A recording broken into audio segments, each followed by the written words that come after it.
We used to grow about 400 acres of tomatoes, processing tomatoes.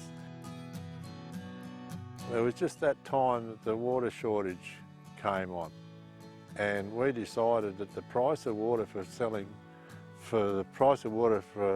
temporary water was so good that there was more money in that than actually having to grow tomatoes. So that's what we did. We did that for a couple of years, and then we came back into tomatoes when the price of water dropped.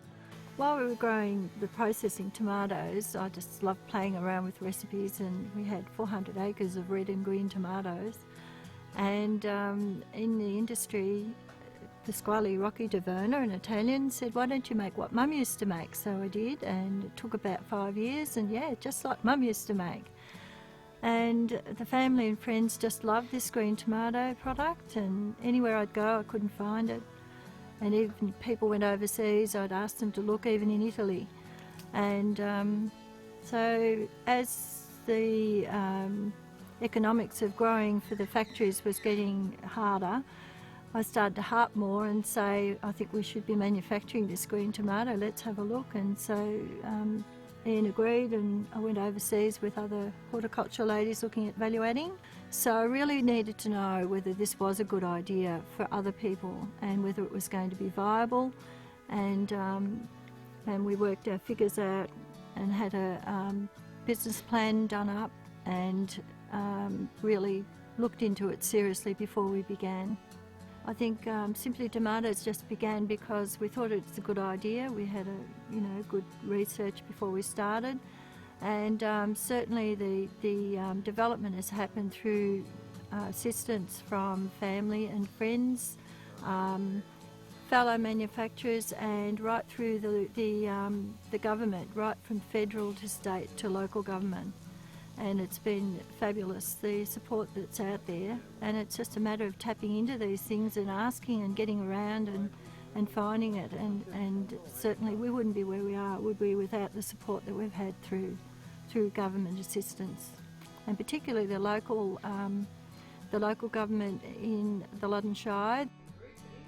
Before we started, Marilyn couldn't even turn a computer on, and so the technical part of all that and the IT is really something that we've learnt, and marketing. She got a export manager and took him on board, and he helped in the marketing until such time that Marilyn had learnt from him, and he always said that, didn't he?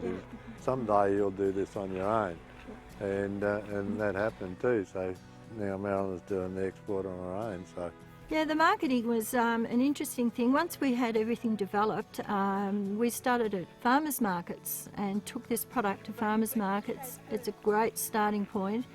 People that go to farmers markets are very honest. They'll look at it and they'll say, great packaging, it's a bit sour, it's too pricey, or it's great, or whatever.